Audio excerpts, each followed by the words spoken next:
Boone Garret rode through the San Marcos basin beneath. A copper sky that looked like it had been hammered into shape by God himself, the kind of sky that made a man think the world was on fire. His horse, a seasoned dun mare named Calypso, moved with the slow rhythm of an animal that had, long ago, accepted the weight of her rider's thoughts. Boone was 31 then, young enough to still be fueled by stubborn hope, old enough to understand that the frontier did not care whether a man survived or died beneath its claws. He came west because there was nothing left back east except debts, graves, and the whisper of a name spoken in a woman's voice he no longer wanted to remember. Some men came to the frontier to become legends. Others came to disappear. Boone was somewhere in between, a man with no burning ambition beyond the need to feel the wind against his face. His trail led into Apache land, though he hadn't known that at the time. Or rather, he pretended not to know,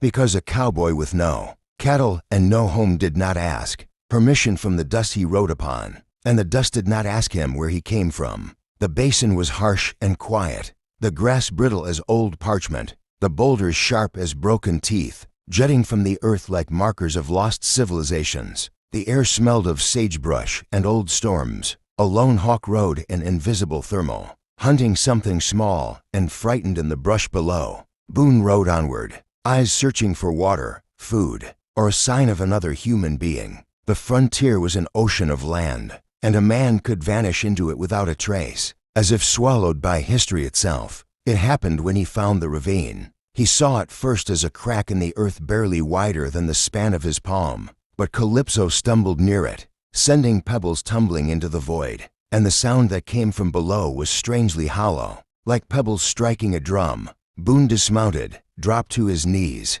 and in the glow of late afternoon he discovered the opening was not just a crack but the mouth of something bigger and old, washout where floodwater had eaten the land hollow. He whistled softly, the sound carried off like a secret. His fingers dug into the soil and found dark stone beneath it, flecks of something bright, winking in the dying light. Boone froze, heartbeat slowing, breath thinning as though the earth itself had leaned forward to listen. He rubbed the stone with his sleeve. It gleamed back at him like the sun itself, gold, the kind of gold that drew entire empires to war, that tore families apart, that lured preachers and killers and kings alike. Boone's mouth went dry. It was a vein, thick as a braided rope, twisting deep into the bedrock beneath the ravine. For a moment he imagined his entire future rearranging itself, a ranch, land of his own, cattle lowing beneath wide skies, the comfort of a hearth and a woman who didn't carry sorrow in her eyes, a life where his name was not spoken with pity or forgotten altogether. But as the sun slid lower, shadows stretched like fingers across the ravine, and the heat of the day fled before the creeping chill. Boone's instinct whispered to him not greed, not triumph, but caution. The land felt wrong, heavy, watched. He stood, dusted off the dirt, and looked around. Nothing moved, no smoke, no sign of riders, no hoofprints in the sand. Yet the hairs along his arms rose as if touched by something unseen. Calypso snorted and stomped her hoof nervously. The wind shifted eastward, carrying the faint odor of firewood and roasted corn. Boone turned slowly and saw them. 3 Apache warriors, silent as ghosts, standing atop a ridge not 20 yards away. They wore no war paint, no headdresses of ceremony, only leather, beads, and their own stillness. The man in the center carried a bow slung across his back and a long braid that reached his waist. The other two watched Boone with eyes like polished obsidian. Boone did not draw his gun. He was no fool. The frontier taught a man many lessons, and the first was this: anyone who startles an Apache dies before he hits the ground. Boone lifted both hands and stepped away from the ravine. He did not speak. Words were dangerous in places where silence spoke louder. The central warrior, older than the others, walked forward with unhurried steps. Boone noticed the scars along his cheek, thin lines like claw marks. The man stopped in front of him and looked past Boone into the ravine, saw the glimmer of gold. Boone expected anger, or perhaps excitement, or the cold judgment of a protector seeing trespass, but the man's eyes showed none of those emotions. Instead, he looked tired the way mountains are tired, having carried the world too long.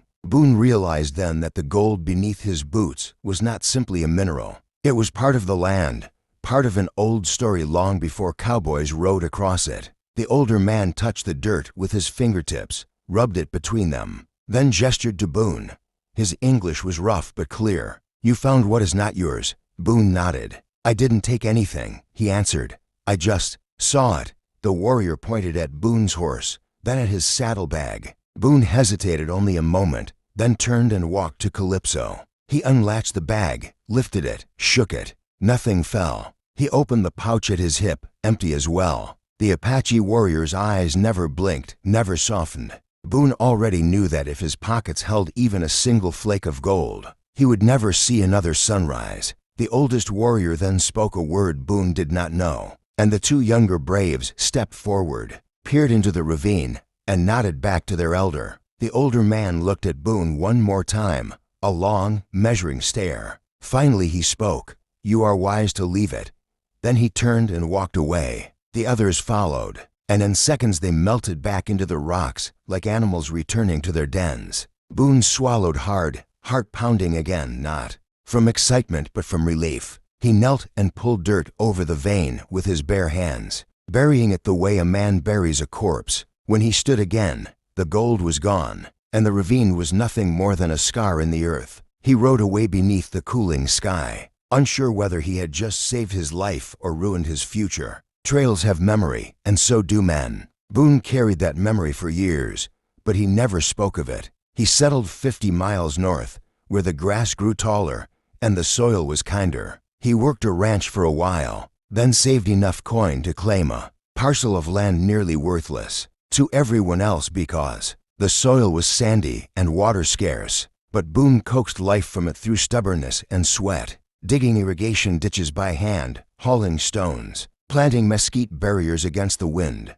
There were winters when he starved, summers when the sun wrung him dry, years when the cattle died or the fences fell or the storms tore his work apart. Yet he never cursed the land. He respected it, as he had respected the Apache that day in the ravine. He built a small house, just one room and an awning over the porch, with a corral out back and the long grass rolling for miles in every direction like a sea. People came and went. The trader from San Felipe, the young widow who tried to love him but left when she realized. Boone loved the land more than her. The ranch hands who worked a season then drifted westward chasing rumors of gold or silver or an opportunity that might break the monotony of hunger. Through it all, Boone endured, a quiet man with dust on his boots and mystery in his eyes. 13 years passed, 13 years during which Boone aged like leather left under the sun. His skin burned, his hair dulled, his muscles hardened not by vanity but by necessity. He became one of those men the frontier carved into permanence, weathered and wordless.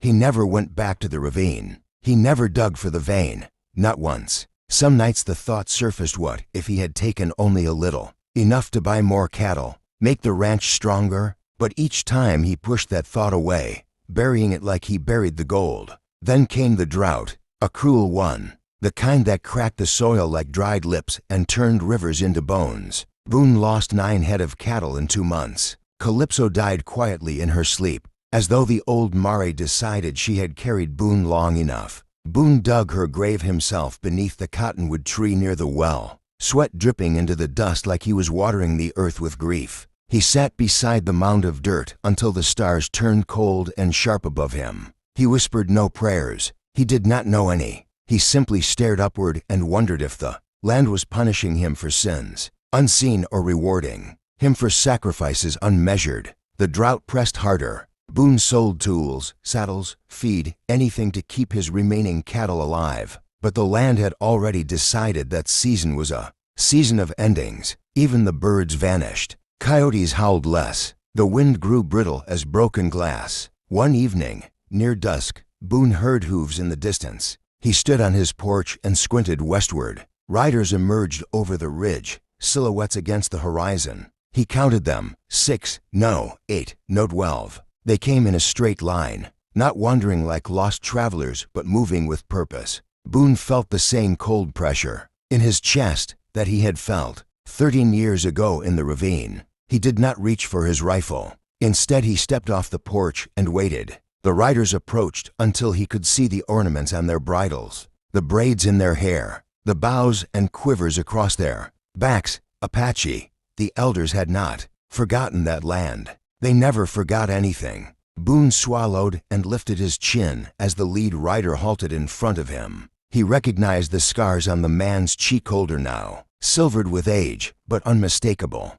The same warrior from the ravine. Boone felt as though time folded around him, bringing past and present together in the space of a single heartbeat. The warrior dismounted, eyes studying Boone's worn boots, his weathered face, the dying land behind him. "You remembered not to take," the elder said, voice low as gravel. Boone blinked, throat tight. "I remembered because I wanted to live," he replied. The elder shook his head slowly. "No, you remembered because your heart knows the land does not belong to the greedy." He gestured to the riders behind him. They dismounted as well, forming a silent half-circle. Boone felt outmatched, surrounded, but not threatened, not in the way that came before a gunfight or a scalping. The elder looked toward Boone's well, where the bucket lay dry. "You have drought," he said. Boone nodded. "Every man around here does." The elder raised a hand. One of the younger warriors stepped forward carrying a clay jar wrapped in deer hide. He placed it on the ground at Boone's feet. "Water," he said, "from the springs in the mountain. We carried it 3 days." Another warrior placed a bundle of dried corn and beans beside it. Another laid down a woven blanket, thick and warm. Boone felt a strange vertigo, as though the world had turned upside down. He stared at the elder. "Why?" he asked. The elder lifted his chin toward the horizon. "Because the land remembers what men forget. You found gold. You walked away. You honored our ancestors. We do not forget." Boone was speechless. The elder stepped closer, voice soft as shadow. "That gold fed our people. We used it wisely, not for greed, for life."